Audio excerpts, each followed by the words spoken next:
भोलेनाथ का कोई एक दिन तो है नहीं, हर दिन हमारे महादेव का ही है। फिर ये पूरा सावन का महीना जो एक महीना है, ये बिल्कुल अलग कैसे है? संसार पूरा का पूरा रंग रोगन होने लगता है इसके बाद प्रकृति में, कंदराओं में, हिमालय में, पर्वतों में, पहाड़ों में, जमीन में, खेती में, भूमि पर और वनस्पतियों में एक अलग रंग चढ़ने लगता है।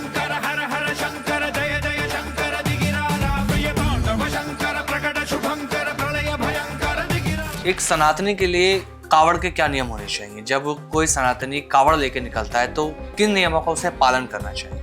बोले हिंसा, असत्य, मद मोह लोभ और काम क्रोध का त्याग करें। रास्ते में जो कांवड़ लेकर जाते हैं, अगर कोई गाड़ी उनको थोड़ी सी भी टच हो जा रही है तो आप भी देख रहे होंगे कि वो पूरी गाड़ी तोड़ देते हैं। ढाबा तोड़ दिया, किसी की बस तोड़ दी, किसी की गाड़ी पूरी तोड़ दी। क्या ये धर्म है? बहुत बड़ा संकट है इस देश का। उस संकट का नाम क्या है मालूम? उस संकट का नाम है कि लोग आंख से नहीं, कान से देखते हैं। क्या कावड़ यात्रा महिलाएं भी कर सकती हैं? महिलाओं को ये सब काम इसलिए नहीं करने क्योंकि सामाजिक उनकी कुछ गरिमा है। भीड़ में आप जा रहे हो, आपके किस अंग प्रत्यंग में किसका हाथ लगेगा नहीं पता। आप जब पैदा कर सकती हो उन लोगों को जो लोग दुनिया के सब काम कर सकते, तो आपको करना क्यों है? नमस्कार दोस्तों, बहुत बहुत स्वागत है आप सभी का इस पॉडकास्ट में। मैं आप सभी के साथ हूं कंचन। आज का पॉडकास्ट भी बहुत ही अलग होने जा रहा है, बहुत ही खास होने जा रहा है।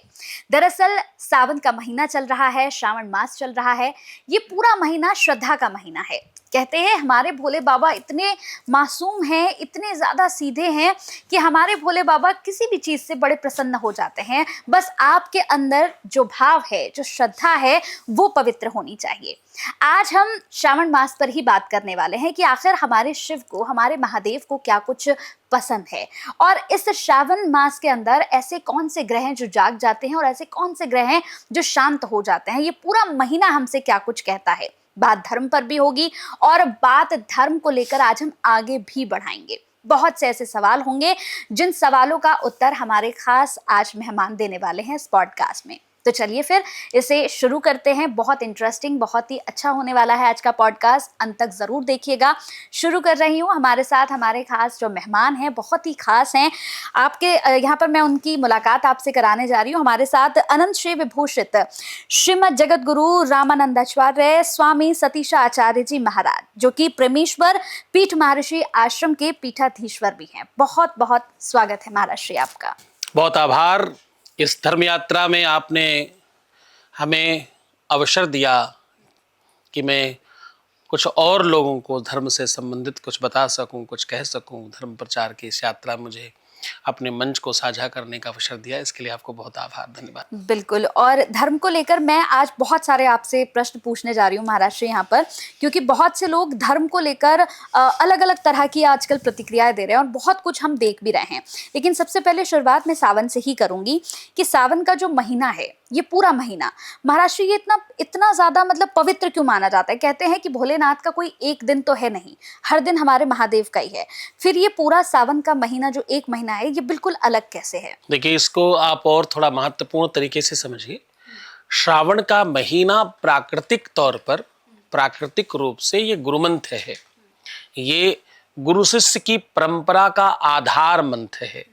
गुरु शिष्य इसलिए क्योंकि गुरु शिष्य को कुछ बनाना चाहता है, कुछ देना चाहता है, सर्वश्रेष्ठ कर देना चाहता है, संपन्न कर देना चाहता है, वैभवशाली कर देना चाहता है, दुनिया का सबसे बेहतर इंसान बना देना चाहता है। धन से, वैभव से, संपदा से, ऐश्वर्य से, कीर्ति से, सब तरह से संपन्न कर देना चाहता है। तो श्रावण की शुरुआत होती है गुरु पूर्णिमा के पर्व से, वहां से प्रारंभ होता है। अब आप इसको प्राकृतिक तौर पर देखिए, संसार पूरा का पूरा रंग रोगन होने लगता है इसके बाद प्रकृति में, कंदराओं में, हिमालय में, पर्वतों में, पहाड़ों में, जमीन में, खेती में, भूमि पर और वनस्पतियों में एक अलग रंग चढ़ने लगता है, एक अलग संपन्नता आने लगती है। आप कभी सामान्य आपके जो गमले में पुष्प लगे हों, पेड़ वेड़ लगे हों, उनमें आप घर में पानी डालिए, खूब नहला दीजिए उसको और देखिएगा उसका क्या रंग है। और फिर बरसात के पानी से एक बार नहाने दीजिए, 4 बूंदे पड़ जाने दीजिए, फिर उसका रंग देखिएगा। ऐसा लगेगा आप कुछ भी प्रयास कर ले पानी डालकर उस पत्ते में, उस पंखुड़ी में, उस वृक्ष में, वो आनंद आपको नहीं दिखेगा। जैसे ही बरसात का मौसम आता है, जैसे उसके ऊपर जल गिरता है ऊपर का, जब बादल बरसते हैं तो अभिषेक होता है मानो। ये जो प्रकृति है, ये जो धरती है, इसका आकार अगर आप भौगोलिक तौर पर देखें तो पृथ्वी गोल नहीं है, अच्छा। पिंड के आकार की है। जैसे जैसे रिसर्च आगे बढ़ती वैसे वैसे आप चीजों को जानते हो। पहले पहले आपको आश्चर्य होगा कि अगर आप कृष्ण इत्यादि की किताबें पढ़ें तो वो 8 कोने की और 16 कोने की पृथ्वी मानते थे। फिर धीरे धीरे धीरे धीरे और कट हुआ और थोड़ा शोध रिसर्च हुआ, फिर लोगों ने गोल कहना शुरू कर दिया। वास्तविकता में ये पिंड के आकार की है। पिंड का मतलब होता है जैसे शिवलिंग दिखाई पड़ती है, तो वो पिंड के आकार की पृथ्वी और कटोरे के आकार का आसमान मानो शिवलिंग रखी हो। अच्छा। प्रकृति का दर्शन क्या है? मानो शिवलिंग रखी है और उसके ऊपर जल बरस रहा है। जल कब बरसता है? सावन भादों में खूब पानी बरसता है इधर, तो अभिषेक होता है। इस अभिषेक का फल क्या दिखाई पड़ता है? पूरी की पूरी धरती पुष्पित और पल्लवित होती है, फलित होती है, संपन्नता दिखती है। पृथ्वी तब संपन्न होती है जब उसके ऊपर जलवृष्टि होती है आसमान से, तो उसमें संपन्नता आती है। तो ये महीना इसलिए बहुत महत्वपूर्ण है क्योंकि धरती के जो स्वामी है वो महादेव हैं। सारे देवता अलग अलग किसी न किसी लोक में रहते हैं। महादेव कहाँ रहते हैं? कैलाश पर। कैलाश में। कैलाश कहाँ है? कैलाश मानसरोवर यात्रा होती ना, धरती पे। तो इसके स्वामी ही महादेव हैं। इस धरती का जो आकार है वो महादेव में है, इसलिए ये मंत्र सर्वोच्च और सर्वोपरि माना जाता है क्योंकि यहां से गुरु शिष्य परंपरा प्रारंभ होती, सृष्टि की भी। पहले पाठ्यक्रम यहीं से शुरू हुआ करते थे। पहली कक्षा गुरु पूर्णिमा से प्रारंभ होती थी। तो इंसानों की भी, प्रकृति की भी और पूरे के पूरे संसार की, तो ये महीना कई एक रूपों में, कई एक तरीके से बहुत महत्वपूर्ण है। और इस मंत्र की साधना आपको संपन्न करती है। जैसे सृष्टि संपन्न होती है, वैसे आपकी अंतःकरण की सृष्टि संपन्न होती है, वैसे आपकी साधना की सृष्टि संपन्न होती है, वैसे आपके वैभवशाली होने की सृष्टि भी संपन्न होती है। तो इसलिए महीना हर दिन महादेव का है, लेकिन ये धरती का जो आकार है वो महादेव में है। धरती के स्वामी महादेव हैं, इसलिए जब धरती संपन्न होने का समय आता है वो महीना महादेव को दिया गया पहला, कि शिक्षण सत्र में इस दुनिया का सबसे बड़ा गुरु जी कौन? पहला गुरु कौन? प्रथम गुरु कौन? अब लोग कुछ कहेंगे, लोग कहेंगे माता जी गुरु, पहली गुरु माँ है। लेकिन अगर आप गुरु पूर्णिमा को संधि विच्छेद करके देखें तो क्या होता है? गुरु पूर्णिमा बोलिए। गुरु तो पूर्णिमा। गुरु पूर्ण माँ। माँ। अब परमात्मा बोलिए। परमात्मा। तो परमात्मा। आपके अंदर एक भगवान बैठा है, उसको आत्मा बोलिए तो क्या? माँ। माँ। माँ। तो पहला गुरु जो है वो गुरु पूर्णिमा पे आता है। देश का, दुनिया का पहला गुरु कौन है? शंकराचार्य। जगत गुरु शंकराचार्य, ये दुनिया का सबसे बड़ा पद है। तो शंकराचार्य कौन है? जो शंकराचार्य महादेव, वो दिवस ही उनका है। गुरु पूर्णिमा दिवस किसका है? शंकराचार्य, जगत गुरु, जो पूरे विश्व का गुरु है, जो संसार का गुरु है, महादेव। तो उस दिन से उनका दिन शुरू हो जाता है, इसलिए श्रावण उनके लिए पूर्णतः। और यहीं से, क्योंकि श्रावण के कुछ दिवस पूर्व ही देव सो जाते, देवशयनी हो जाती, तो पूरा का पूरा संसार महादेव के अधीनस्थ हो जाता है कि अब भैया तुम संभालो, विष्णु जी तो सोने चले गए, अब आपकी बारी है। तो कई एक मायने में शास्त्रोक्त, व्यवहारिक तौर पर, आध्यात्मिक तौर पर, वैज्ञानिक तौर पर ये मंत्र महादेव का है और उन्हीं को ये पूरी तरह से समर्पित है। माश्री, ये महीना महादेव का है जैसा भी आपने समझाया, लेकिन एक चीज समझना चाहेंगे, इस महीने का नाम सावन क्यों पड़ा? इसके पीछे क्या पौराणिक कथा है, ये आपसे सुनना चाहेंगे। देखिए, श्रावण जो मंत्र है, ये जो नाम है, नाम का मतलब होता है कि जहां पर संपन्नता आवे, श्रावक हो जाए। श्रावक कहते हैं किसी के बच्चे को, मतलब जो जैसे जनरली गाय के बछड़े को भी श्रावक कहते हैं। ये जो शब्दार्थ है ये कहता है कि शिष्य को, पुत्र को, बच्चे को और छोटी चीज को श्रावक कहते हैं। तो जहां से छोटी चीज बड़ी होने लग जाए, उसको पोषण मिलना प्रारंभ हो जाए, पोषण मिलेगा तभी बड़ा होगा। छोटे बच्चे को आप भोजन इत्यादि अच्छा कराएंगे तो जल्दी संपन्न होगा, अच्छा हष्ट पुष्ट हो जाएगा। तो मैंने जैसे बताया, सृष्टि का निर्माण यहीं से शुरू हो जाता है, इसी जगह से सब कुछ प्रारंभ हो जाता है। तो श्रावण का महीना मतलब होता है संपन्नता। श्रावण का महीना का मतलब होता है वैभवशाली। श्रावण का मतलब होता है आपके जीवन का जागरण। श्रावण का महीना होता है आपकी आध्यात्मिक शक्ति का पुनरुत्थान। तो श्रावण के शाब्दिक बड़े सारे अर्थ हैं। इसका मीनिंग सीधे सीधे अगर समझे तो साधना पथ का पहला सोपान है सावन। सोपान मतलब सीढ़ी, पहली सीढ़ी श्रावण है, इसलिए इसका नाम श्रावण रखा गया, क्योंकि यहां से पवित्रता का वो सोपान शुरू हो जाता है। आप पवित्र होना चाहे तो क्या करेंगे? स्नान। आप पवित्र होना चाहे स्नान करेंगे, नहाने जाएंगे। भाई ये चीज शुद्ध करो तो धुल दिया, साफ कर दिया, अच्छा कर दिया। तो यहां तो प्रकृति को पूरा नहलाया जा रहा है यहीं से। तो पवित्रता का जो स्वरूप है उसका नाम श्रावण है। श्रावण मास में हम देखते हैं कि जगत गुरु जी कि लोग कांवड़ लेने के लिए जाते हैं। जैसे ही हम देखते हैं कि महीना शुरू होता है तो सड़कों पर हमें कांवड़िए दिखने शुरू हो जाते हैं। तो ये कांवड़ की जो परंपरा है ये कैसे शुरू हुई? देखिए, कांवड़ जो यात्रा है ये हठ योग के अंतर्गत है। हठ योग में दो चीजें आती, एक तो जो आप उपवास करते हो, और अथवा बहुत उपवास में बड़ी सारी साधनाएं हैं। आप जो जंगल में जाकर के महीनों महीनों के उपवास करते हैं, सालों सालों के उपवास करते हैं, वो सब भी उसी में आता है। अच्छा। जो तपस्या करते हैं, कई साल तक उपवास कर रहे हैं, कुछ खाएंगे ही नहीं। यानी ये भाव आप परमात्मा को दिखाते हो कि जिसके बगैर जीवन संभव नहीं है। हम वो भी आपके लिए छोड़ रहे हैं। हम आपको इतना प्रेम करते हैं, हम आपको इतना चाहते हैं, हम आपके प्रति हमारा आदर, सम्मान, भाव, भक्ति और प्रेम इतना ज्यादा है कि जिसके बगैर जीवन संभव नहीं, हम वो भी आपको त्याग रहे हैं, वो भी छोड़ रहे हैं। तो उसी हठ योग के अंतर्गत ये कांवर का प्रारूप आया। शास्त्रों में कहते हैं कि कांवर बेसिकली पहले जब प्रारंभ हुआ तो लोग अपने अपने वंश, अपने कुटुंब के नाम पर अलग अलग लोटों में जल भर करके, कि भाई मैं जा रहा हूं, मेरे पिताजी नहीं चल सकते तो मैं उनके लिए जल लेके जाऊंगा, मेरे दादाजी नहीं चल सकते जो मैं उनके लिए जल लेके जाऊंगा, मेरी माताजी नहीं जा सकती, मैं युवा हूं, मैं शारीरिक रूप से संपन्न हूं, शारीरिक शक्ति बहुत है, तो मैं उनके लिए जल लेकर के जाऊंगा। इससे और पूर्व बिल्कुल उसी प्रकार से सबसे अच्छा बेटा हो तो क्या कहते हैं पता है आपको? बढ़िया बेटा हो तो लोग क्या बोलते हैं? श्रवण कुमार। सो श्रवण कुमार जी ने माता पिता को उसी भाव में ले जाकर तीर्थ कराने गए थे। तो अब वो संभव तो है नहीं कि आप सबको कंधे पर लाद के ले जा सकें, पर सबके प्रतीकात्मक आप जल ले जा सकते हैं कि मैंने दादाजी के लिए, पिताजी के लिए, माताजी के लिए, अपने वंश के लिए, अपने कुटुंब के लिए, अपने पितरों के लिए, अपने वंश के लिए, अपने लोगों के लिए मैं जल लेकर के जा रहा हूं, उसी पद्धति में जिस पद्धति में श्रवण कुमार जी तीर्थ कराने निकले थे। तो तीर्थ कोई भगवान शंकर का तीर्थ हो, चार धाम हो, आप क्योंकि ये जो परंपरा चली वो महादेव में है। पृथ्वी वाली बात जो मैंने कहा, पृथ्वी के स्वामी महादेव है, तो इसलिए उस जल को महादेव के लिए लेकर के जाते हैं और महादेव को समर्पित करते हैं।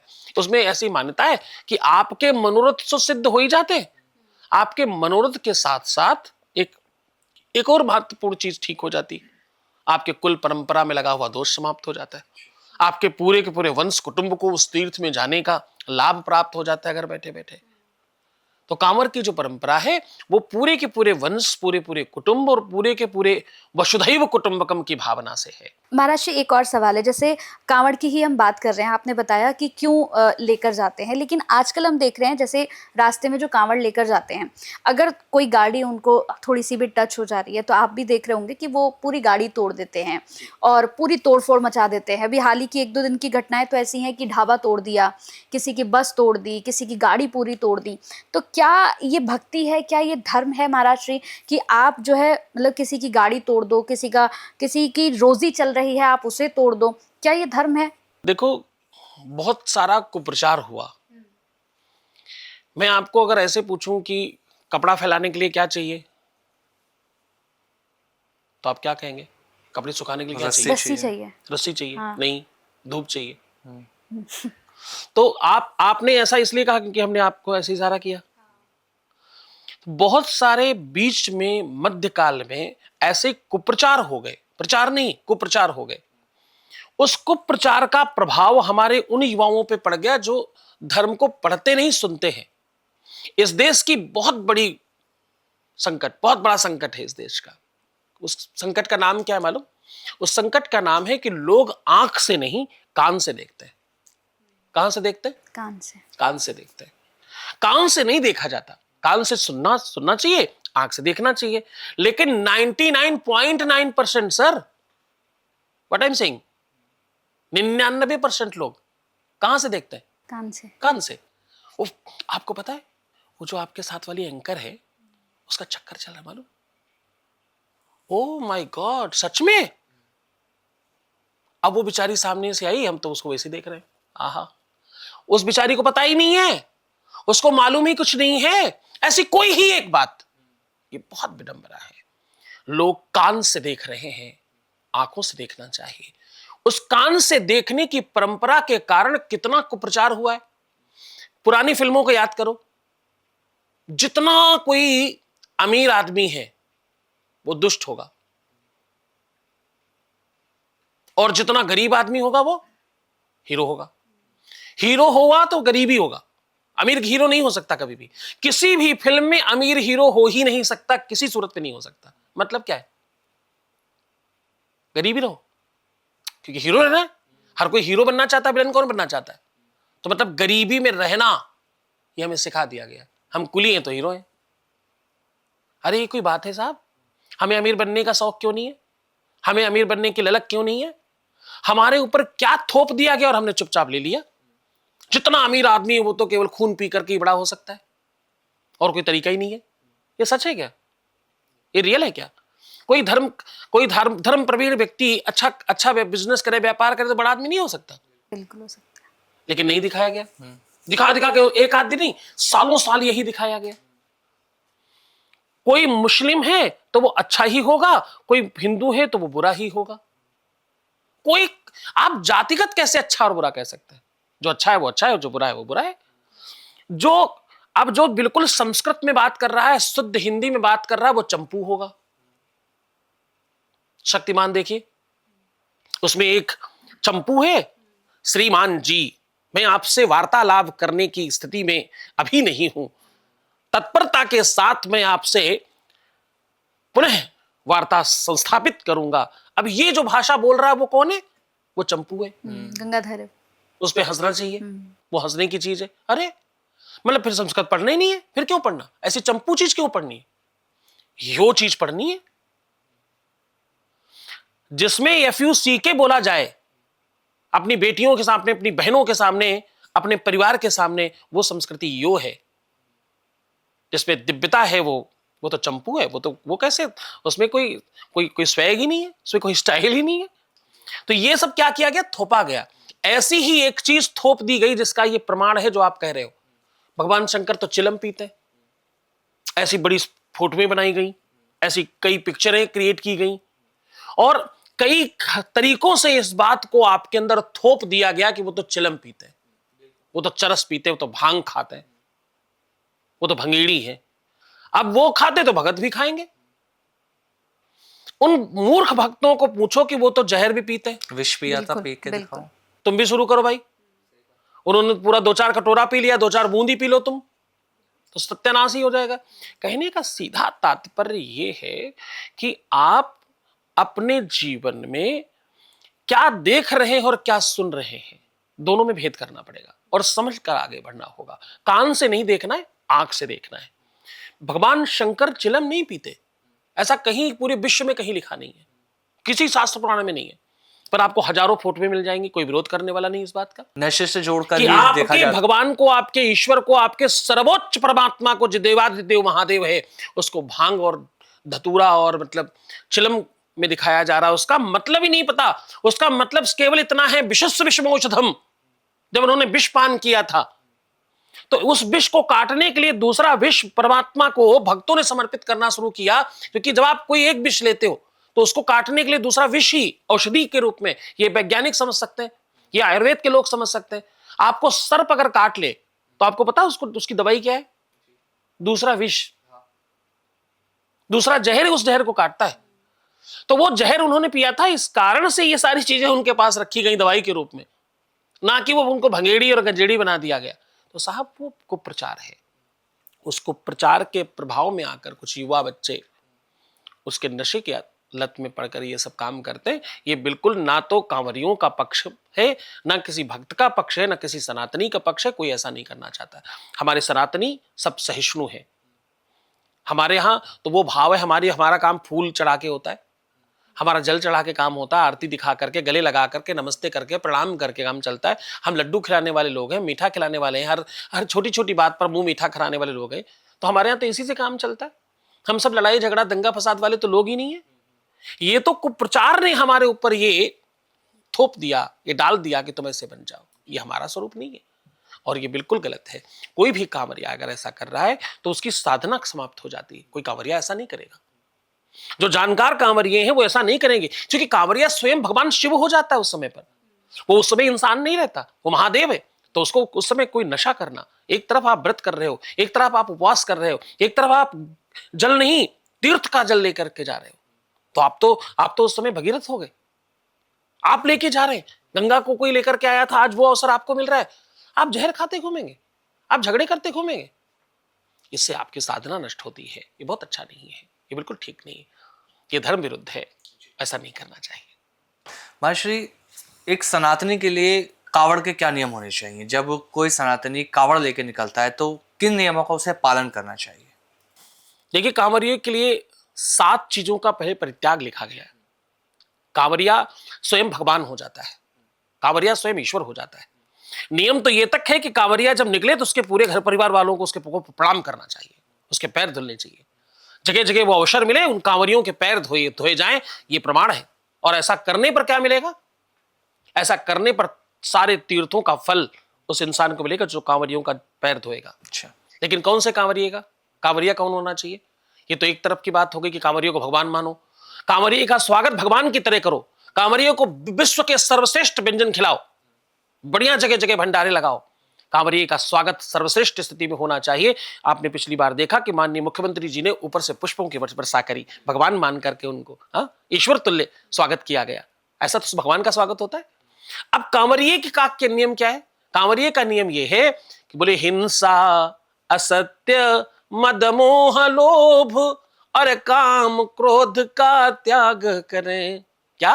हिंसा, असत्य, मद, मोह, लोभ, काम और क्रोध, ये 7 चीजें त्याग दें। अच्छा, उस समय नहीं करना, उस काल में नहीं करना, क्योंकि तुम उस समय अलग पदवी पर हो, अलग पीठ पर हो।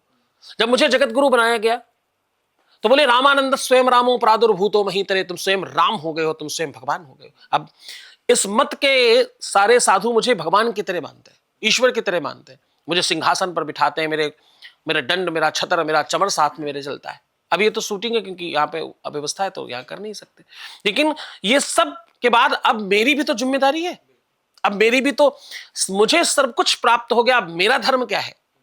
मेरा धर्म है इस पद की गरिमा बनाए रखना। मेरा काम है इस पद की गरिमा का पालन करना। अगर जगत गुरु समूचे विश्व के सब गुरुओं का भी गुरु हो गया, आज मैं कहीं जाता हूं तो बड़े बड़े गुरु भी, चाहे वो किसी भी मठ का पुजारी हो, चाहे महंत हो, उसे लेटकर प्रणाम करने की पद्धति है। लोग आसन छोड़ते हैं, क्यों? क्योंकि ये विश्व का सबसे बड़ा पद है, इसके बाद कोई पद ही नहीं है जी। तो ऐसे ही कांवरिये का पद सबसे बड़ा है। उस समय तो वो भगवान हो जाता है, ईश्वर हो जाता है। उस जाति, वो परंपरा, वो संप्रदाय, वो समुदाय कोई मतलब नहीं रखता। जैसे नवरात्रियों में छोटी सी बिटिया को लोग माता मानकर उसके चरण धोती, वैसे ही कांवरियों को भगवान शिव माना जाता है। इस समय ईश्वर तुल्य माना जाता है। ईश्वर गलत नहीं कर सकता, ईश्वर संहार नहीं कर सकता। ईश्वर को ये 7 चीजें, ना वो हिंसा करेगा, ना वो असत्य बोलेगा कि मेरे पास पैसे नहीं, पैसे दे दीजिए, मेरी मदद कर दीजिए, ये कांवरिया नहीं करेगा। तो हिंसा, असत्य, मद में नहीं आएगा। अरे मैं तो कांवरिया हूं, मैं भगवान हूं, मेरा तो वह कुछ नहीं है मेरे सामने, गाड़ी कैसे आ गई? नहीं, मद नहीं होता, प्रेम होता है उसमें। तो संसार के प्रति मोह होता है, संसार के प्रति प्रेम होता है, मेरी सब कुछ है, ये सब मेरे हैं अपने। हाँ, तो ना हिंसा है, ना असत्य है, ना मद है, ना मोह है, और ना लोभ है किसी चीज का कि मुझे क्या प्राप्त होगा। मुझे तो भगवान की भक्ति और भगवान का दर्शन प्राप्त करना है, बस इतना ही मोह है। और न काम होगा, काम मतलब न वासना होगी। हिंसा, असत्य, मद, मोह, लोभ, काम, और अंतिम में क्रोध तो बिल्कुल नहीं होगा। असली कांवरिये में क्रोध होना ही नहीं चाहिए और ना ही होगा। अगर तुम निष्ठा से कांवर उठा रहे हो तो क्रोध आएगा ही नहीं, क्योंकि सारा का सारा क्रोध तो आप अपने चलने में लगा रहे हो।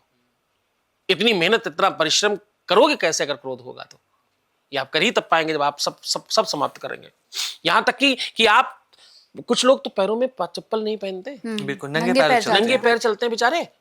तो वो हजारों लाखों जो सच्चे कांवरिए हैं, उनको कुछ चंद कांवरियों की वजह से खराब क्यों करना, बर्बाद क्यों करना। तो कांवरियों की जिम्मेदारी है, कांवरियों के साथ चलने वालों की जिम्मेदारी है कि कांवरिये को भगवान मानकर चले, कांवरियों को भगवान बना करके चले, और उसमें कोई दोष ना आने दें। जो रास्ते में लोग मिले सबसे सप्रेम बात करें। कोई अब जगन्नाथ जी का रथ की यात्रा निकली, रास्ते में जो लोग मिले उनके रौंद दें, ऐसा संभव है क्या? नहीं, ये तरीका नहीं है। आज आपके प्रदेश का मुखिया स्वयं संत होकर के आपके ऊपर पुष्पों की वर्षा कर रहा है, ये आपका धर्म है, ये आपकी गरिमा है। आपको क्या प्राप्त हो रहा है ये समझो। तो भले ही पहली बार हुआ, ऐसा पहले कभी नहीं हुआ, ऐसा कोई सरकारें नहीं करती रही। तो हम सब गौरवशाली है कि हमें हमारे प्रदेश में ऐसा मुखिया मिला है, कि ऐसी व्यवस्था करके दे रहे हैं। वो आपकी उदंडता पर भी वो कुछ बोल नहीं रहे, पर हमें तो नहीं करनी ना। हमारा भी तो कोई दायित्व है, हमारा भी तो कोई धर्म है, तो हमें उस धर्म का पालन करना चाहिए। अगर धर्म की बात हो ही रही है, बड़ी अच्छी बात आपने कही कि हमें अपने धर्म का पालन करना चाहिए, लेकिन हमने देखा है कि हमारे धर्म का ही कुछ लोग बहुत बुरी तरह मजाक उड़ाते हैं। क्योंकि गुरुजी हमने देखा कि बहुत सारे ऐसे लोग हैं, अभी सोशल मीडिया का ज़माना है तो बहुत सारे रील्स आती रहती हैं। कुछ लोग हैं, कुछ महिलाएं हैं जो मंदिर में जाकर गाना शुरू कर देती हैं, रील्स बनाना शुरू कर देती हैं, जिसे लेकर बड़ा मजाक उड़ाया जाता है हमारे धर्म का कि क्या आपका धर्म ये कहता है कि आप शिवलिंग के पास जाकर आप वहाँ पर नाचिए, गाइए और वहाँ पर जाकर रील्स बनाइए। तो क्या आपको नहीं लगता कि हमारे धर्म का मजाक उड़ाया जा रहा है? मुझे लगता है कि धर्म को पहले समझना होगा, धर्म क्या है।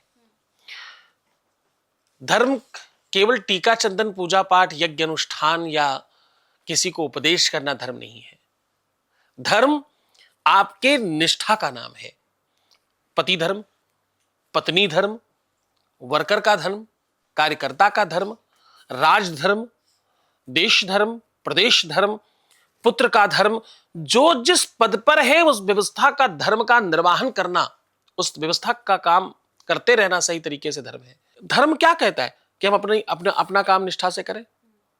कोई भक्त जो ये कर रहा है उसको पूछना चाहिए कि भैया तुम जो ये कर रहे हो, क्या तुम्हें लगता है कि तुम्हारा ये धर्म तुमको अनुमति देता है? कौन सा धर्म? तुम्हारी नियति कहती भगवान के सामने तुम्हें ऐसा करना चाहिए? अगर हाँ तो खूब कीजिए।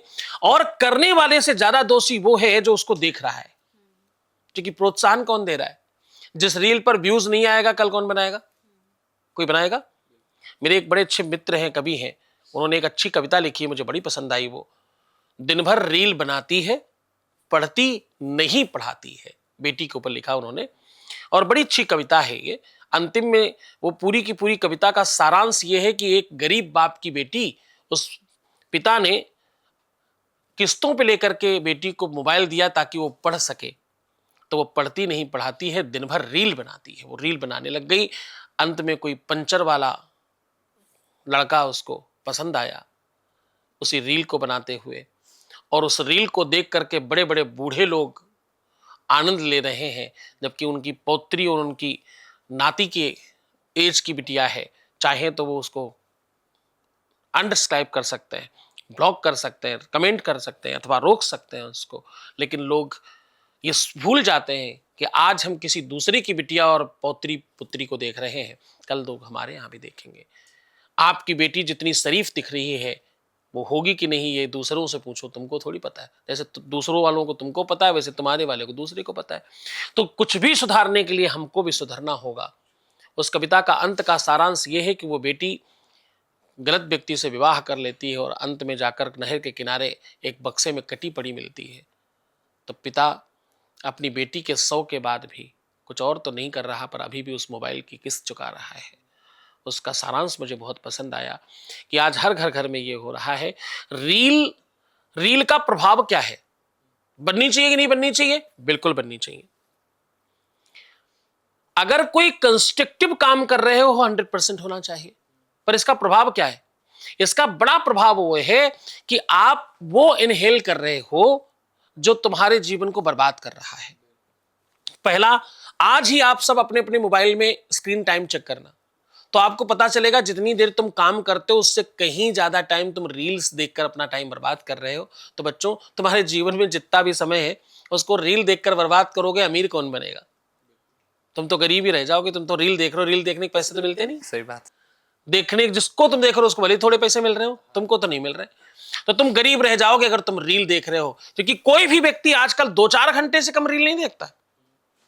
कोई भी, कह रहा हूं 99.9% लोग कम से कम 2-4 घंटे देखते हैं, और देखने वाले तो 8-8, 10-10 घंटे, 12-12 घंटे भी रील देखते हैं। सुबह दोपहर शाम, जहां फुर्सत मिली शुरू।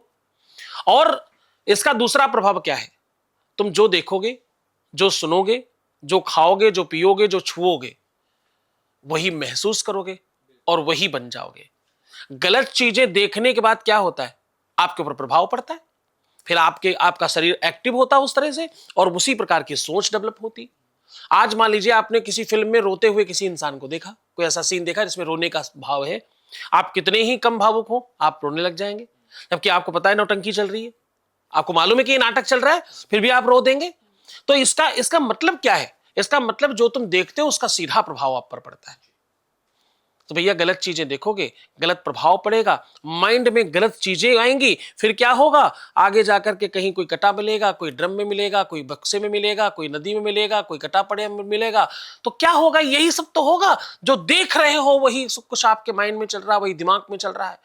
अगड़म बगड़म देखोगे, अगड़म बगड़म ही पाओगे। पुराने लोग रामायण देखते थे, महाभारत देखते थे, अच्छे सीरियल्स देखते थे, अच्छी बातें करते थे, दादा बाबा के साथ बैठते थे, कहानियां सुनते थे, परिवार में बैठकर भोजन करते थे। तो उनका मानस वैसा था, पुराना वाला स्वभाव। आपको चाहिए पुराना वाला प्रभाव कि यहां की लड़की कोई गलत ना करे। काम कर रहे हो वही जहां का प्रभाव गलत ही है। पाश्चात्य सभ्यता क्या है? पश्चिम में तो ये सब बहुत आम बात है ना। कोई लड़की अपने पति को मरवा दे, ये पश्चिम के लिए बहुत छोटी बात है। तो अगर आज आपके यहां वो हो रहा है, इसमें आश्चर्य क्यों करते हैं लोग? मुझे समझ नहीं आता। जो खाओगे, जो पियोगे, वही तो बनोगे। बोया पेड़ बबूल का आम कहां से होगा? आपने पेड़ लगा रखे हैं बबूल के, और आप चिल्लाते घूम रहे हो भैया आम नहीं हो रहे हमारे यहां। कहां से आम होंगे? आपने पेड़ ही बबूल का लगाया है, बबूल होगा? भाई साहब, बिल्कुल गलत है ये। जो रील लोग भगवान के पास जाकर के अगड़म बगड़म रील बनाते हैं, उनको बोलो भगवान पूजा करने की जगह पूजा करिए। वहां जाकर आपका जीवन जहां से सुधर सकता है, जहां से आपके जीवन में कोई नवीनता आ सकती है, आपके भाग्य कपाट के जहां दरवाजे खुल सकते हैं। एक श्लोक से खत्म कर रहा हूं अपनी बात, कि लोग जो भगवान को भी नहीं छोड़ते रील बनाने में, उनके लिए ये बात कह रहा हूं। अन्न क्षेत्रे कृतम पापम, वेद कह रहा है, काटना नहीं जा सकता इसको। दुनिया की कोई ताकत काट नहीं सकते, और इसका कुप्रभाव है। कितने लोग जाकर के आप केदारनाथ में, आपको मालूम कितने सारे हेलीकॉप्टर गिर रहे हैं? ये सब उसी सब चीजों का प्रभाव है। उसी का श्लोकबद्ध बात कर रहा हूं। अन्न क्षेत्रे कृतम पापम पुण्य क्षेत्रे विनश्यति, लेकिन पुण्य क्षेत्रे कृतम पापम वज्रलेपो भविष्यति।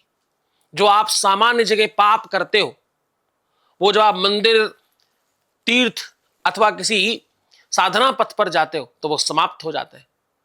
किसी तीर्थ पर जाओ, किसी उपासना पद्धति के स्थान पर जाओ, किसी मंदिर में जाओ, किसी मठ में जाओ, किसी जलाशय के पास जाओ, किसी धाम में जाओ, तो अन्न क्षेत्र में, यानी जहां रोज रह रहे हो, अन्न क्षेत्र मतलब जहां तुम खाते पीते, उठते बैठते, सोते जागते हो, वो अन्न क्षेत्र है। वहां किया हुआ पाप पुण्य जगह में जाकर नष्ट हो जाता है। लेकिन पुण्य क्षेत्र में किया हुआ पाप वज्रलेपो भविष्यति, दुनिया में कहीं भी जाने से कटता नहीं है। तो कम से कम वहां मत करना, क्योंकि वहां जाने से सब समाप्त हो जाएगा और बहुत नुकसान होगा। मास्टर, इसी से जुड़ी एक चीज और आपसे अब मैं पूछना चाह रहा हूँ। जब हम कांवड़ का समय अब देखते हैं, सावन महीना चल रहा है, बहुत सारे शिव भक्त हमें दिखते हैं जाते हुए। एक ट्रेंड बन चुका है आज के डेट में कि डीजे चलता है, साउंड होती है बहुत ज्यादा, सोशल मीडिया वीडियो के लिए लोग कांवड़ यात्रा कर रहे हैं। बहुत सारे ऐसे हैं कि वो कांवड़ इसलिए लेके जा रहे हैं बिकॉज ऑफ उन्हें अपनी सोशल मीडिया पर दिखाना है। तो इसे क्या हम धर्म की आत्मा के खिलाफ नहीं कह सकते? देखो, इस बात के लिए तो मैं आपको कहूंगा कि समय और काल के आधार पर थोड़े परिवर्तन होने चाहिए। दरअसल साधना क्या है? नीरस काम है। आपको अब जैसे वृंदावन में आप देखो, सुबह सुबह लोग सदियों से परिक्रमा कर रहे हैं, सदियों से, मतलब न जाने कितने टाइम से, मुझे खुद को किसी को याद नहीं होगा, लोग सदियों से कर रहे हैं। उस परिक्रमा में ढोल मजीरा ताशा लेकर के, बैंड बाजा लेकर के थोड़ा अगर कोई चला जाए, तो क्या होगा, सारी भीड़ आपके साथ चलने लग जाएगी। क्यों? क्योंकि सुबह सुबह का जो काल है वो बहुत नीरस है। उस समय कोई कोई आवाज नहीं, कोई कौतूहल नहीं है, कुछ नहीं, और आप माला लेकर के चुपचाप चले जा रहे हैं, राधे राधे राधे राधे राधे राधे, कृष्णा कृष्णा कृष्णा कृष्णा, जय श्री कृष्णा जय श्री कृष्णा जय श्री कृष्णा जय श्री कृष्णा, ओम नमो भगवते वासुदेवाय, आप लगे अपने अपने मंत्र में और चले जा रहे हैं चले जा रहे हैं चले जा रहे हैं। कोई कोई शोरगुल नहीं, कुछ नहीं, नीरस है, उसमें कोई रस नहीं है। आत्मिक रस है, भक्ति रस है, अध्यात्म रस है, पर वैसा कोई कर्णप्रिय रस नहीं है। अब उसमें समटाइम कुछ लोग परिक्रमा करने आते हैं, गोवर्धन की परिक्रमा आते हैं, उसमें हो हल्ला करते हैं, खूब शोर मचाते हैं, खूब डीजे बजा कर जाते हैं। वैसे कांवर में भी कुछ लोग ढोर मजीरा ताशा लेकर के, डीजे लेकर के, कुल भजन गा करके तब जाते हैं। संगीत क्या है कि थोड़ा आपके शरीर में रोमांच डालता है, आपके रक्त में संचार बढ़ा देता है, थोड़ा उत्साह बढ़ जाता है, उसमें कोई बहुत आपत्तिजनक बात नहीं है। ये करने में कुछ नहीं, आपत्ति नहीं है। कोई अनकंस्ट्रक्टिव काम करना, अतिक्रमण करना, चाहे वो वाणी से अतिक्रमण किया जाए, चाहे शारीरिक रूप से अतिक्रमण किया जाए, वो गलत है। शोर मचाओ, भगवान के नाम बोलो, भजन गाने में कहीं साउंड बजने में, संगीत बजने में कर्णप्रिय लगता है, तो वो नीरस काम भी थोड़ा रसवान हो जाता है। तो यद्यपि ये शास्त्रोक्त नहीं है, लेकिन फिर भी क्षम्य है, किया जा सकता, बुराई नहीं है उसमें। उसमें कोई आप ऐसा पाप नहीं कर रहे हो कि भाई कोई गलत काम आपने कर दिया। आप काम तो वही कर रहे हो, दवाई वही है, बस आपने शहद में डालकर खा ली है, बस इतना सा हुआ, तो वो बुरी बात नहीं, वो तो कर सकते हैं। लेकिन बहुत से लोग ये कहते हैं कि जैसे अभी आमिर ने कहा कि कांवड़िए जो है वो डीजे लेकर जाते हैं, बहुत शोरगुल करते हैं और बहुत डीजे पर धुन बजाते हुए कांवड़ लेने के लिए जाते हैं। लेकिन बहुत से लोगों का कहना है, जैसे ही हमारा ये कांवड़ का समय शुरू होता है तो लोग कहते हैं कि ये जो छूट होती है ये सिर्फ सनातन धर्म में ही है। अगर किसी और धर्म की अगर मैं बात करूँ, अगर उसमें हम कुछ भी करते हैं, हमारा कोई त्यौहार आता है, हम अगर सड़क पर बैठकर नमाज भी पढ़ना चाहते हैं तो इसकी भी हमें छूट नहीं है। लेकिन सनातन धर्म में इतनी छूट है कि आप डीजे बजाकर सड़क पे आराम से नाचते गाते कांवड़ लेने जा सकते हो। तो ऐसा क्यों, ये भेदभाव क्यों? नहीं, इसमें भेदभाव नहीं है। विश्व का कोई भी धर्म अपने अपने अपने पर्वों का उत्साह मनाता ही है। उत्साह मनाने में किसी भी प्रकार की कोई रोक टोक न कभी थी और न शायद कभी हो पाएगी, क्योंकि ये संसार का नियम है ना। पूरी की पूरी जो जनता है उन्हीं के आधार पर नियम बनते हैं। तो जो लोग हैं रहने वाले संसार में, उनके आधार पर नियम बनाए जाते हैं। आप मुस्लिम धर्म में देखिए, मुहर्रम में वो जब ताजिए निकलते हैं तो उनके भी खूब साउंड बजता है, खूब हो हल्ला होता है, हाय हुसैन हम न थे, खूब चिल्ला कर जा रहे होते हैं। आमिर साहब बताएंगे, ऐसा होता है। आप बकरीद में खूब उत्साह मनाया जाता है, ईद में खूब आनंद मनाए जाते हैं, कव्वालियाँ होती, खूब लोग उत्साह मनाते हैं।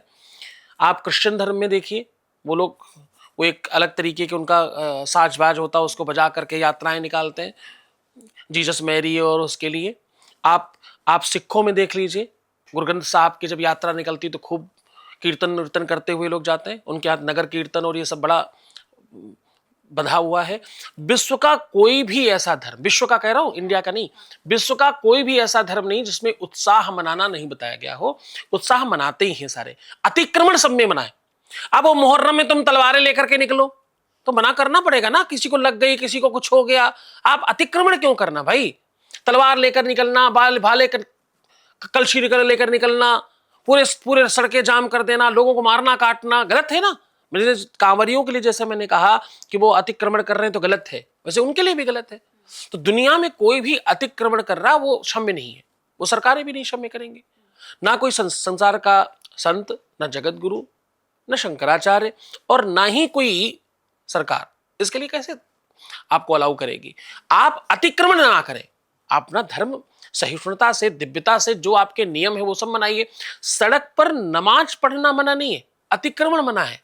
सड़क पर ही क्यों पढ़ना, जब आपके पास व्यवस्था है, अरेंजमेंट्स है, तो वैसे कर सकते ना। सड़क पर थोड़ी मना हमें नमाज पढ़ने के लिए। नमाज तो कहीं भी पढ़ी जा सकती है। नमाज का मतलब क्या है? वो जो परमात्मा का जहां पर भी इबादत की जा सके, तो वो आप कहीं खेत में कर सकते हो, कोई जगह की मांग करके कर सकते हो, किसी पार्क इत्यादि में जाकर कर सकते हो, जहां आपका बाहुल्य क्षेत्र है वहां एक जगह बैठकर कर सकते हो। सड़क पर क्यों करना है? अब कांवर की मजबूरी है कहीं एक जगह जाना, एक स्थान से एक स्थान पर जाना है, तो उसके लिए कोई रूट बनाना पड़ेगा, जो रूट बना उसी में जाना पड़ेगा। तो कहीं ना कहीं नियम और कानून किसी भी मजहब, पद्धति और धर्म को लेकर के नहीं, आवश्यकता, व्यवस्था और सिस्टम और नियम को लेकर बनाया जाता है। उसके आधार पर होगा तो सबके लिए क्षम्य है। महाशय एक चीज और जानना चाहते हैं, क्या कांवड़ यात्रा महिलाएं भी कर सकती हैं? अच्छा प्रश्न है। देखो, महिलाएं ऐसा दुनिया का कोई काम नहीं जो नहीं कर सकती। जी। मुझे कभी किसी एंकर ने ही पूछा कि महाराज श्री शंकराचार्य क्यों नहीं बन सकती कोई महिला। पिछली बार कुंभ में भी बड़ी बात उठी, वो क्या सखी करके थी, उन कोई किन्नर संप्रदाय से, हिमानी सखी या कोई क्या नाम था, उनको शंकराचार्य बनाने के लिए बड़ी कवायतें आई। तो किसी ने मुझे पूछा कि महिलाएं शंकराचार्य क्यों नहीं बन सकती। तो मैंने उनको पूछा कि शंकराचार्य आपको बनना क्यों है। तो उन्होंने कहा कि क्यों, कोई पुरुष बन सकता तो स्त्री क्यों नहीं बन सकती, स्त्री में क्या कमी है। तो मैंने कहा हर चीज बनने के लिए कमी ही नहीं देखी जाती, कमी या अच्छाई का संदर्भ नहीं है। जी। कोई भी स्त्री किसी की का पति नहीं बन सकती, उसको पत्नी बनना है, तो भेद है। और दूसरा सबसे बड़ी बात, जब आप शंकराचार्य को पैदा कर सकती हो तो आपको शंकराचार्य बनने की आवश्यकता क्या है? बिल्कुल बिल्कुल। परमात्मा ने ऑलरेडी आपको इतना दुनिया का बड़ा पद दे रखा है, तो आपको वैसे काम क्यों करने, हल्के पुल्के सामान्य कामों में क्यों आपको जाना है? अब प्रधानमंत्री ही प्रदेश का मुख्यमंत्री क्यों नहीं बन सकता? अरे प्रधानमंत्री बन गया तो मुख्यमंत्री उतर के क्यों बनने आएगा? वो कोई डीएम किसी थाने का इंचार्ज क्यों नहीं हो सकता? तो ये प्रश्न ही अपने आप में कहीं ना कहीं मुझे लगता है अशिक्षा का दर्शन है। जिसने पढ़ा नहीं है, जिसे जाना नहीं, जिसको पता नहीं, वो संसार के लोग ऐसी बातें करते हैं। लड़कियां कोई भी ऐसे काम इसलिए नहीं कर सकती कि सामाजिक रूप से उनकी अपनी गरिमा है। जैसे मेरा अपना प्रोटोकॉल है, मेरी अपनी व्यवस्था है, मैं संत हूं, मैं एक ही समय भोजन करता हूं, मैं सोपाकी हूं, खुद बनाकर भोजन करता हूं। मैं सड़क पर कहीं पर भी किसी भी व्यक्ति के साथ भोजन नहीं कर सकता, कहीं पर कुछ भी बिक रहा हो मैं नहीं खा सकता। क्यों नहीं खा सकते? मर्यादा है हमारी, मुझे नहीं खाना, मेरी गरिमा है। नदी के किनारे बंधे होने का मतलब यह नहीं है कि नदी को रोक लिया गया है या नदी को कुछ कम कहा गया है। नदी के किनारे बांधने का मतलब यह नहीं होता कि उसका आंकलन कम है, उसकी सुंदरता है। वो किनारे बंधे तो बढ़िया बहती, किनारे टूट जाए तो क्या होगा? भूचाल आएगा, भवंडर आएगा, बाढ़ आएगी। महिलाओं को यह सब काम इसलिए नहीं करने क्योंकि सामाजिक उनकी कुछ गरिमा है। भीड़ में आप जा रहे हो, आपके किस अंग प्रत्यंग में किसका हाथ लगेगा नहीं पता। आपके शारीरिक गठन बढ़न ऐसा है जिसको सामाजिक रूप से हर तरह से नहीं रखा जा सकता। तो हर एक चीज की व्यवस्था है। आप जब पैदा कर सकती हो उन लोगों को जो लोग दुनिया के सब काम कर सकते, तो आपको करना क्यों है? आप तो आशीर्वाद दो, वो करके आएंगे। आपके भाई हैं, आपके बच्चे हैं, आपके पति हैं, आपके दोस्त हैं, वो करेंगे ना। हर काम के लिए एक नियति है। आप कैमरा सोचे मैं माइक क्यों नहीं बन सकता, माइक सोचे मैं कैमरा क्यों नहीं बन सकता। तो ये तो सब अनर्गलता है, ये कुप्रचार है, ये गलत चीजें हमारे दिमाग में डाल दी गई हैं और इस तरह थोप दी गई है कि हमको वही सच लगने लगा है। बार बार झूठ भी बोला जाए तो वो सत्य हो जाता है। तो इतनी बार बोला गया, इतनी बार समझाया गया हमारे यहाँ की बेटियों को कि वो सब उन्होंने सत्य मान लिया। अरे मुझे तो कम रखा जाता, मुझे तो 4 दीवारों में बंद करके रखा जाता, और मैं बंद क्यों रहूं, मैं बाहर क्यों न निकलूं, मैं ये क्यों ना करूं, मैं वो क्यों ना करूं। हर चीज हमने क्यों करनी है? जो जिसका काम है वो करेगा ना, जिसकी जो आवश्यकता है वो करेगा ना। द्वारपाल का काम है द्वारपाल बनना, अंगरक्षक का काम है अंगरक्षक होना, एक अधिकारी का काम है अधिकारी बनना। जो जिसकी व्यवस्था है उसमें रहने में ही आनंद है। वो व्यवस्था तभी चलती है। कोई परिवार, कोई सिस्टम, कोई व्यवस्था, कोई संप्रदाय और कोई कंपनी या कोई संस्था या पूरा देश एक व्यवस्था के आधार पर चलता है। उस व्यवस्था को तोड़ेंगे तो सब खराब हो जाएगा। आज एक बिटिया कई लाख रुपए की नौकरी करे और अपने कई 100 करोड़ के बच्चों को बर्बाद कर दे, ये अच्छा है? आप चिंतन करके देखिए। आप पति पत्नी दोनों कई लाख रुपए कमा रहे, पति की भी 2-4 लाख रुपए की सैलरी है, तुम्हारी भी 2-4 लाख सैलरी, मैंने मान लिया। अब तुम्हारा बच्चा कौन पाल रहा है मालूम? 10,000 रुपए की नौकरानी।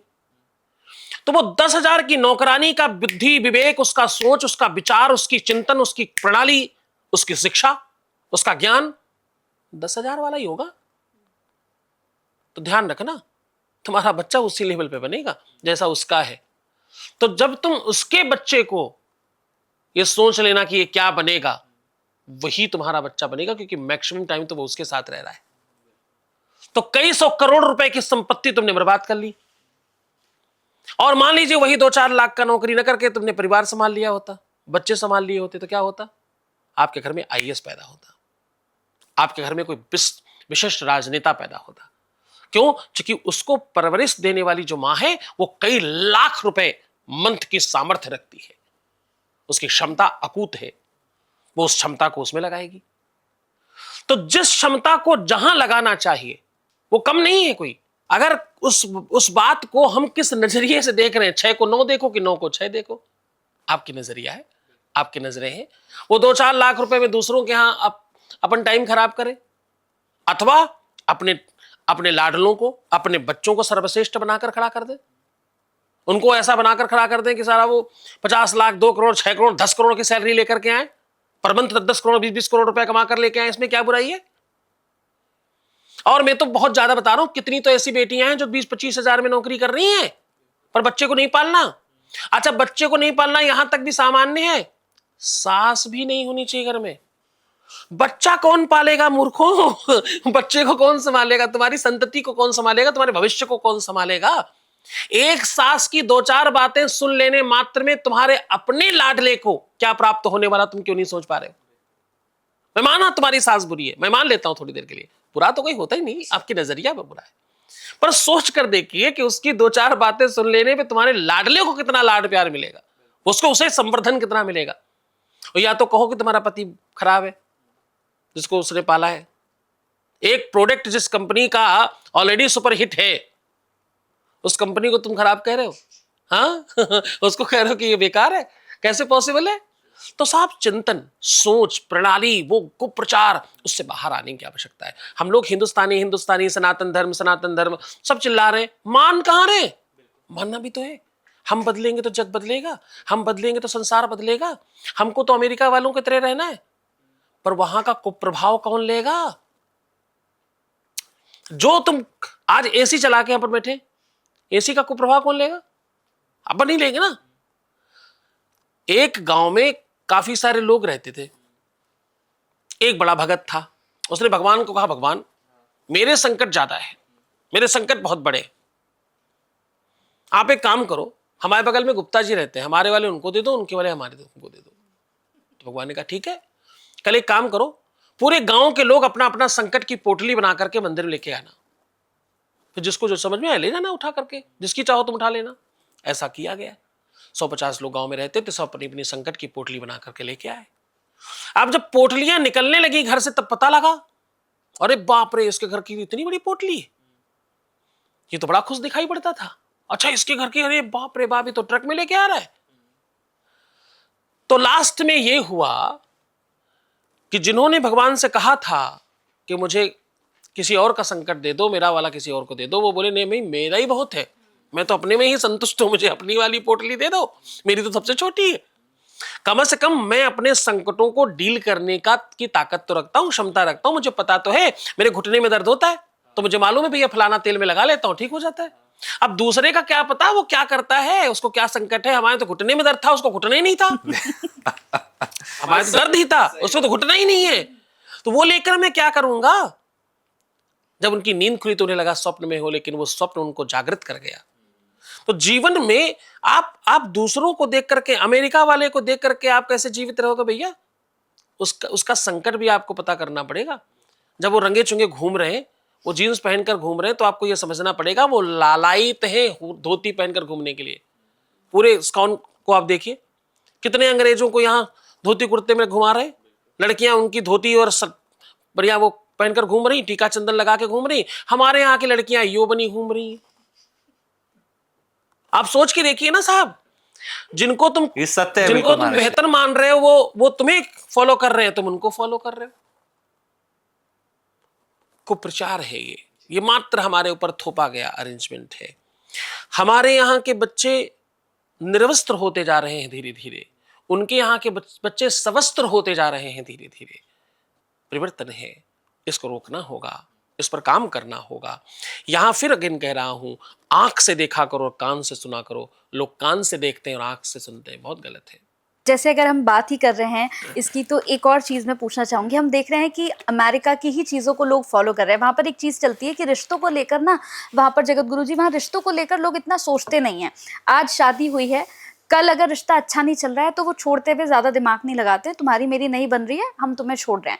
एक प्रथा वहाँ पर ये भी है कि बिना शादी के लिव इन रिलेशनशिप में रहते हैं। वहाँ इस दौरान उनके बच्चे भी हो जाते हैं, उसके बाद अलग होना होता है तो वो अलग हो जाते हैं, फिर बच्चे की ज़िंदगी खराब होती है। लेकिन अब हम देख रहे हैं कि भारत में भी हो रहा है। अब हम देखते हैं कि रिश्ते इतने कमज़ोर हो गए हैं कि पति पत्नी का रिश्ता कहा जाता था कभी कि ये 7 जन्मों का रिश्ता है, लेकिन एक जन्म निभाना भी लोगों को बड़ा मुश्किल हो गया है। जिसके हमने बहुत सारे देखे उदाहरण। कहीं पति को मार दे रहा है, कोई पत्नी को ही मार दे रहा है, कहीं किसी शादीशुदा होने के बाद किसी और से संबंध बन जा रहा है। तो ये सारी चीजें क्यों हो रही हैं? इसका फिर वही अगेन आपको बता रहा हूँ, ये हर घर घर की कहानी हो गई। बहुत तलाक की संख्या बढ़ गई। पारिवारिक न्यायालय में न जाने कितने केस लंबित पड़े हैं, और ये बड़ी विडंबना है। बहुत संकट है, बड़ा कष्ट है। इसमें सबको जागृत होना चाहिए। इसमें सबको बहुत लगने की आवश्यकता है। ये इसलिए भी आवश्यक है वार्ता, क्योंकि हर परिवार की बात है ये। हम जो देख रहे हैं, जो उल्टी सीधी चीजें आप देखते हो, आपके दिमाग में वही चलता है। असंतुष्टा द्विजानष्टा, यानी आप जब बहुत सारे तरीके के स्वाद ले लेते हो जीवन में, तो आपको एक स्वाद के साथ रुकना मुश्किल हो जाता है। आपके बहुत दोस्त हो जाएं, बहुत मित्र हो जाएं, आपके पास बहुत सारे ऑप्शंस खुल जाएं। आप आजकल भोजन में आप देखते हैं कि बहुत सारे व्यंजन रखे होते हैं। उसमें सबसे बड़ी मुश्किल क्या है मालूम आपको? वो किसी व्यंजन का स्वाद नहीं ले पाता इंसान। वो छोटी सी प्लेट में सब रखना है, और सब ये उधर जा रहा, वो उधर जा रहा, वो उधर जा रहा, वो उधर जा रहा है। और मैक्सिमम टाइम क्या होता है कि आपका पेट फालतू चीजों से भर जाता है। अच्छी चीज तक आप पहुंचते तब तक आपके पेट में जगह नहीं बचती। आपको लगता है यार वो क्यों खा लिया, ये खाना चाहिए था। बस ऐसे ही रिश्तों के साथ हो रहा है कि आपके जीवन में इतने सारे ऑप्शंस हैं खुले हुए। ये दोस्त है, ये कम दोस्त है, ये ज्यादा दोस्त है, ये और ज्यादा दोस्त है, ये और कम है, ये फलाने का दोस्त है, ये दोस्त का दोस्त है। इससे सिर्फ यहां तक की बात होती है। ये जितनी सारी चीजें हम पश्चिमी कलेक्ट कर रहे हैं, ये बिल्कुल उस तरीके से है। हमारे कहावत कहा जाया करता था, पहने कुर्ता पर पतलून, आधा फागुन आधा जून। 50-50 नहीं चलता, 100-100 चलता है। या तो 100% अमेरिकन हो जाओ और उसको पूरा अपनाओ, सोच लो कोई बात नहीं। 100 लोग भी जीवन में आएंगे तो कोई संकट की बात नहीं है। एक तरफ हमें पतिव्रता, पतिपरायणता और सती सावित्री पसंद है, और दूसरी तरफ मैं केवल बेटियों की बात कर रहा हूं, दूसरी तरफ मुझे अमेरिकन यो पसंद है, स्वैग पसंद है, स्टाइल पसंद है, बराबरी पसंद है, और न जाने क्या क्या। बराबरी का मतलब जो है ना, वो लोगों ने गलत तरीके से रखा है। बराबरी कभी हो ही नहीं सकती एक स्त्री और एक पुरुष में, कभी नहीं हो सकती। जीवन में अगर कुछ नहीं हो सकता उसका नाम है बराबरी, हो ही नहीं सकती। हमेशा लड़का बड़ा रखा जाता है शादी में, कारण नहीं पता ना तुमको, इसलिए तुम मूर्खता कर रहे हो। बराबरी चाहिए, बराबरी चाहिए, बराबरी चाहिए। हो ही नहीं सकती बराबरी कभी लड़का और लड़की की, जीवन में नहीं हो सकती। कोई नहीं कर सकता, विश्व में कोई नहीं कर सकता। क्यों नहीं हो सकती बराबरी? बराबरी इसलिए नहीं हो सकती क्योंकि लड़की कई हजार टाइम ज्यादा बड़ी है लड़के से। लड़की का दिमाग, लड़की का विवेक, लड़की का चिंतन, लड़की की शक्ति, लड़की की एनर्जी, उसकी पावर, उसकी सामर्थ्यता सब बहुत बड़ा है। एक लड़की पेट में तक ज्यादा जल्दी बड़ी होती है लड़के से। लड़की और लड़के कम टाइम, ज्यादा टाइम लेते हैं। लड़के ज्यादा टाइम लेते हैं पेट में, लड़कियां कम टाइम लेती हैं पेट में। पेट तक से ज्यादा बड़ी हैं, और कहां से बात करा जाए। इस कारण से लड़के की एज ज्यादा रखी जाती, लड़की की कम रखी जाती, ताकि वो मैच कर सके लड़का, सोच में भी, विचार में भी। शारीरिक आयु का मतलब नहीं है, सोच और विचारों का मतलब है। लड़की बहुत बड़ी है, बहुत विशाल है, उसको अपनी सामर्थ्य का पता नहीं। बराबरी चाहिए, बराबरी चाहिए। बराबरी चाहिए का मतलब यह होता है तुम अपना सत्यानाश ले रही हो। मतलब आपको ज्यादा चमकने वाला सोना चाहिए, मतलब आप आर्टिफिशियल की तरफ जा रहे हो। सोना तो वैसे ही होता है जैसा होता है, उसमें ज्यादा चमक कम चमक क्या होती है। गोल्ड तो गोल्ड है, उसमें क्या कम ज्यादा। तो बराबरी हो नहीं सकती जिसको आप बराबरी कर रहे हो। उसमें पुरुष ऑलवेज स्त्रियों से बहुत छोटा है, ये हमारे शास्त्रों ने पहले ही मान रखा है। बिना स्त्री के सामर्थ्य के पुरुष कुछ है ही नहीं। पुरुष कमा कर ला सकता है, पूरा संभालने का काम तो स्त्री का ही है घर में। मैं आपको, हमारे साथ आप घूमिए, 10-10, 15-15 हजार रुपए की कमाई में आप घरों में चल करके देखिए, वो आपको संपन्नता दिखेगी, आपको आनंद आ जाएगा, आपको आश्चर्य होगा ये परिवार चल कैसे रहा है। फिर आप उसके घर की महिला को देखिएगा, स्त्री को देखिएगा, उसमें सामर्थ्य है, इसलिए तो हमें हमारे यहाँ उसको लक्ष्मी कहा जाता है। कई कई लाख रुपए कमाने वाले उस तरह नहीं रह पा रहे, कारण घर की लक्ष्मी, घर की बिटिया, वो लड़की जो संभाल रही है पीछे से सारा कुछ। हम सबकी माओं ने ऐसे ही संभाला है। बहुत छोटे से सामर्थ्य में पूरा घर चलता था, सब पूरा हो जाता था, कुछ कमी नहीं पड़ती थी। हम हर त्योहार पर नए कपड़े पहनते थे, हाँ जी ना जी, पहनते थे ना। हम हर पर्व पे, हर त्योहार पर, हर अच्छे काम पे, हर शादी ब्याह में नए कपड़े पहनते थे। अगर सोचो आज कौन पहनता है, वही प्रेस होके आ जाते। इतना सब कुछ भी करते थे और पैसे इतने से थे हम पे। ये सब सामर्थ्य उस महिला का है, उस स्त्री का है, जिसने अपनी शक्ति खो दी, अपनी सामर्थ्य खो दिया। बराबरी करना है, बराबरी करना है। अरे तुम आसमान में बैठे हो, जमीन से बराबरी करने का मतलब ही नहीं है कहीं दूर दूर तक। धरती में 17 प्रकार के रसायन पाए जाते हैं। उसी धरती से मिर्च निकलती, उसी से गन्ना निकलता है, उसी से गेहूं निकलता है, उसी से आम निकलता है, उसी से दुनिया भर की चीजें निकलती, और उसी धरती से सोने चांदी हीरे जवाहरात निकलते हैं। अब उस धरती को बराबरी करनी किससे? सूखे पेड़ से। अब क्या बोले, क्या कहे इस बात पे? सामर्थ्यता नहीं समझना भी, लड़की को भगवान कहा गया हमारे शास्त्रों में। सावन कितने दिन का? 30 दिन। नवरात्रि कितने दिन की? 9 दिन। 36 दिन। 4 बार आते हैं। दुनिया में कोई पर्व इतना बड़ा है ही नहीं। आप कोई पर्व इतना बड़ा बताइए। आप शिवरात्रि बताइए, आप जन्माष्टमी बताइए, आप रामनवमी बताइए, दुनिया का कोई पर्व आप एक बताइए। विश्व की सबसे बड़ा पर्व नवरात्रि है, और वो 9 नहीं है, 4 नवरात्रि, मतलब 2 गुप्त और 2 सामान्य, तो 4 नवरात्रि है, 9 चौको 36 दिन की। इससे बड़ा कोई पर्व नहीं है। बेटियों को, हमारी बच्चियों को, हमारे यहां महिलाओं को सर्वश्रेष्ठ माना गया है, और उस सर्वश्रेष्ठता को समाप्त करने का कुप्रचार है बराबरी करो, बराबरी करो, बराबरी करो, बराबरी करो। कुप्रचार है। बराबरी करने में महिला का नुकसान है, पुरुष का नहीं। स्त्री का नुकसान है, बेटी का नुकसान है। इतना पढ़ लिख करके 2-4 लाख रुपए की नौकरी करना तब तक करना चाहिए, नौकरी पोकरी अगर करनी भी है, जब तक बच्चे नहीं हो जाए घर में। बच्चे होते ही छोड़ देना चाहिए कि अब तो हमारे घर में कोहिनूर हीरा आ गया है, अब नौकरी क्या करना है, अब तो इस हीरे को चमकाएंगे, इसको बेहतर बनाएंगे, इसको सर्वश्रेष्ठ बनाएंगे। आपकी सारी सामर्थ्य उसमें लगा दीजिए। मैं आपको सच कह रहा हूं, आपकी नौकरी की पूरे कार्यकाल को जोड़कर उसका आंकलन करना और एक अमाउंट सेट कर लेना, उससे कहीं ज्यादा आपके बच्चे में आ गया होगा, और छोड़ देना उतना ही नुकसान है।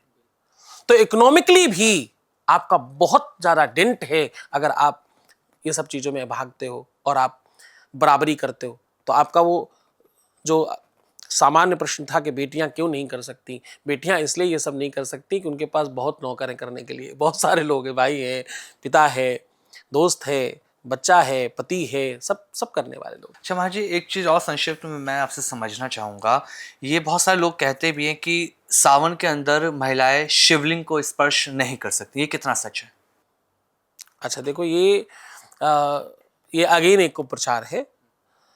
दुनिया का ऐसा कोई काम है ही नहीं जो बेटी नहीं कर सकती, कोई ही काम नहीं ऐसा किसी भी प्रकार का कोई काम नहीं। ये अगेन बड़ा भारी कुप्रचार है। शिवलिंग को लोग जो अज्ञानी हैं, जो मूर्ख हैं, जो अशिक्षित हैं, जो असभ्य हैं और जो असंस्कारी हैं, वो लोग शिवलिंग को जननेंद्रिय से भापते हैं। वो मूर्खता है उनकी। संस्कृत में लिंग कहा जाता है किसी भी आकार को। जैसे पुरुष जो संस्कृत पढ़े होंगे उनको समझ में आएगा, स्त्रीलिंग, पुरलिंग, नपुंसक लिंग। संस्कृत में ये अलग अलग व्यक्तियों की पहचान है। जैसे आप अंग्रेजी में समझते हो ना कि ये शी, ही, दैट, तो आप उधर उधर जिस तरह समझते हो लिंगों का भेद, वैसे ही संस्कृत में लिंग भेद है। स्त्री को भी स्त्रीलिंग कहा जाता है, पुरुष को पुरुष लिंग कहा जाता है, और नपुंसक को भी नपुंसक लिंग कहा जाता है। तो लिंग का मतलब एक आकार है, एक स्वरूप है। लिंग का मतलब जननेंद्रिय से नहीं है। तो मूर्ख लोग जननेंद्रिय को समझ करके कहते हैं स्त्रियों को नहीं छूना चाहिए। कितने बड़े मूर्ख है। ये तो टोटल ही विनाशकारी बातचीत है। वो तो भगवान है, महादेव है, वो जननेंद्रिय इंद्रिय नहीं है, वो शून्य का, वो आदि से अंत की यात्रा है। शिवलिंग क्या है? शिवलिंग विश्व की सबसे पहली परमात्मा की सृष्टि है। परमात्मा पहला क्या है? आप अणु को जाएं, बिल्कुल छोटे से छोटे अणु को आप क्या क्या स्वरूप मानते हैं? शिवलिंग। कितना ही छोटा हो जाए, शिवलिंग। तुम्हारे पूरे शरीर में क्या है? शिवलिंग। आपका फेस क्या है? नीचे से पतला, ऊपर से पतला, क्या है? शिवलिंग। हाथ क्या है? शिवलिंग। पेट केवल इतना क्या है? शिवलिंग। शरीर का कोई अंग काट दो, क्या है? शिवलिंग। नाखून क्या है? शिवलिंग। जो सबसे सूक्ष्म से सूक्ष्म कुछ हो सकता है वो शिवलिंग है। जो विशाल से विशाल कुछ हो सकता है वो शिवलिंग है। ये तो आदि और अंत है। ये तो परमात्मा की वो साकार और निराकार स्वरूप है। साकार और निराकार के मध्य का स्वरूप है, इसका नाम शिवलिंग है। इसको लोग गलत समझते हैं। बिल्कुल। इससे एक और छोटा सा प्रश्न आया मुझे। जैसे आपने शिवलिंग के बारे में बताया कि ये भी एक गलत, सब लोगों के बीच में भ्रम फैला हुआ है, एक कुप्रचार है। हाँ, ऐसे ही हम अगर देखें तो ऐसे बजरंगबली को लेकर भी है, कहते हैं कि वो तो बाल ब्रह्मचारी हैं, उनको भी नहीं छूना चाहिए। और हमने देखा है कि मंदिरों में जो महिलाएं हैं, जो भक्त महिलाएं होती हैं, वो जाकर सिंदूर चढ़ाती हैं, लेप लगाती हैं। तो क्या ये भी कुप्रचार है कि बजरंगबली को नहीं हाथ लगाना चाहिए महिलाओं को? देखो, मैं आपको फिर एक बात कहता हूं, आप हो क्या उस पर पहले पता चलता है। जब आप स्त्री हो, महिला हो, लड़की हो, तो आप किसी न किसी बात से प्रभावित होते हो। जब आप भक्त हो तो कोई मतलब ही नहीं है शरीर का। शरीर माध्यम खल धर्म साधनम। शरीर केवल माध्यम है, स्त्री का हो या पुरुष का। परमात्मा की भक्ति में शरीर मात्र माध्यम है। आप तो आत्मा से भक्ति करते हो, वहां पर वो भाव ही नहीं स्त्री और पुरुष का।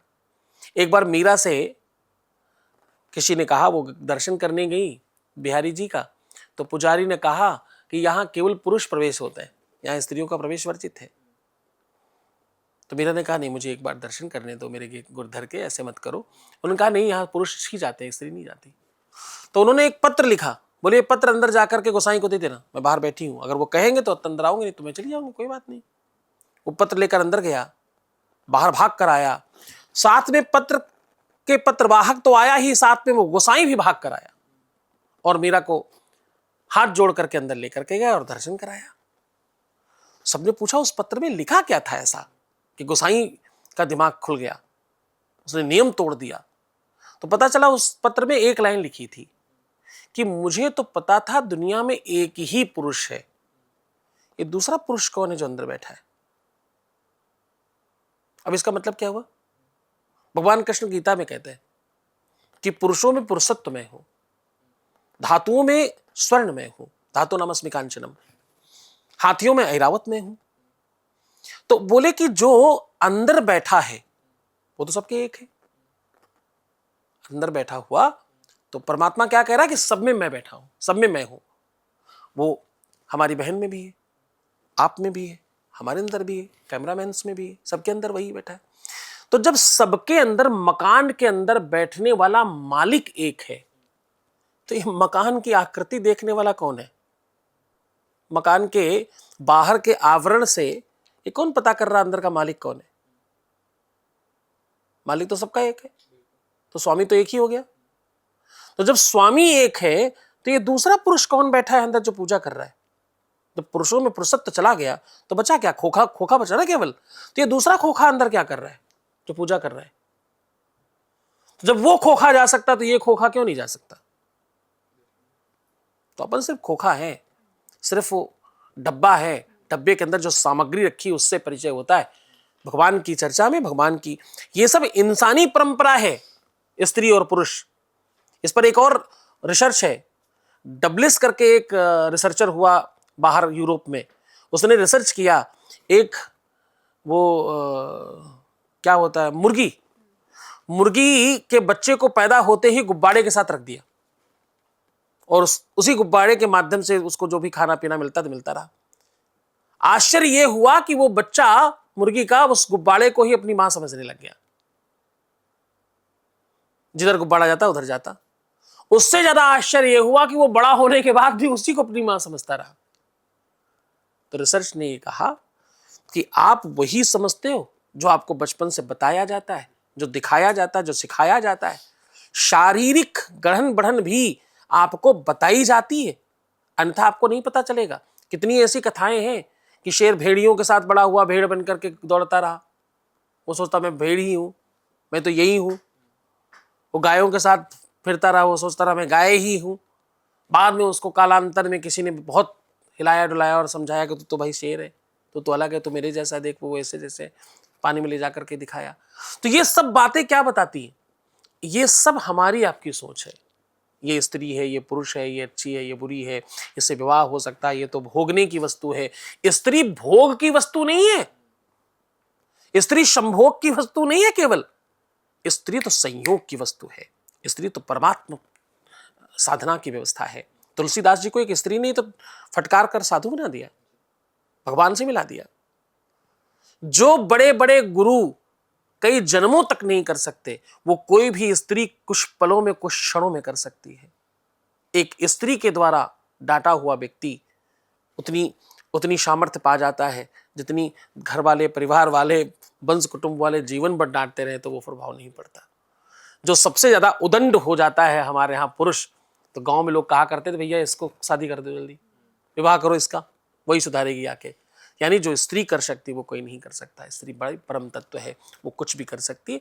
हनुमान जी को बंधन इत्यादि लगाने के लिए मना करने के पीछे बड़े सारे भाव हैं, क्योंकि पत्थर है और उसमें रगड़ने का विधान है। इसलिए कहते हैं कि पुरुषों के काम है ये सारे, जितने भी पाषाणवत काम है, जितने मेहनत के काम है, जितने थोड़े शारीरिक वैसे काम है, तो पुरुषों को करने चाहिए। स्त्रियों को लगाना भी कम। जब क्यों, मैं तो कह रहा हूँ भाई हनुमान जी को स्त्री और पुरुष दोनों को ही नहीं छूना चाहिए।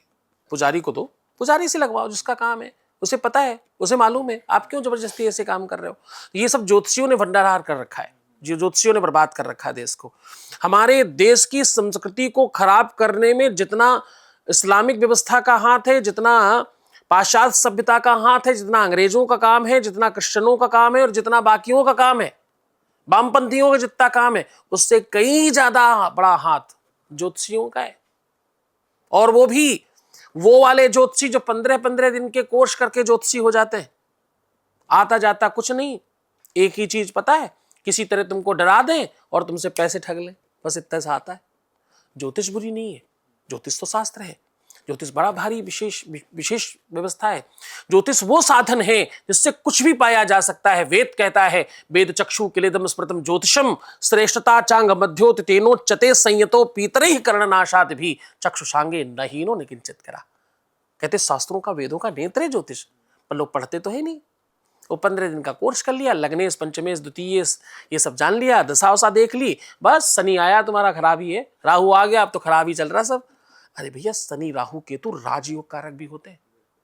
तो कुल मिलाकर ज्योतिषियों ने, अर्धज्ञानी ज्योतिषियों ने, अल्पज्ञ ज्योतिषियों ने और गलत काम करते करते ज्योतिषी बन जाने वाली लड़कियों, महिलाओं ने, पुरुषों ने ज्यादा खराब किया है इसको। मास्टर, आखिर में आपका एक संदेश हम लेना चाहेंगे जो व्यूअर्स इस पॉडकास्ट को देख रहे हैं, सावन को लेकर और धर्म अध्यात्म को लेकर क्या संदेश आप देना चाहेंगे?